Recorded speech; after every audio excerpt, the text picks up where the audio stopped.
আসসালামু আলাইকুম। আমি আজকে লাউয়ের খোসা দিয়ে বড়া বানাবো, সেটা আপনাদের মাঝে শেয়ার করব। আমি মসুর ডালগুলো আগে থেকে বেটে নিয়েছি। আদা বাটা 1 চা চামচ দিয়ে দিলাম, রসুন বাটা 1 চা চামচ, জিরা বাটা 1 চা চামচ, ধনিয়ার গুঁড়ো 1/2 চা চামচ। এবার পেঁয়াজ কুচি ও কাঁচামরিচ কুচিগুলো দিয়ে দিলাম, মরিচের গুঁড়া 1/2 চা চামচ, লবণ স্বাদ মতো দিয়ে দিলাম,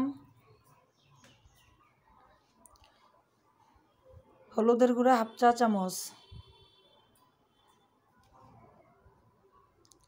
বেসন দিয়ে দিলাম 2 চা চামচ।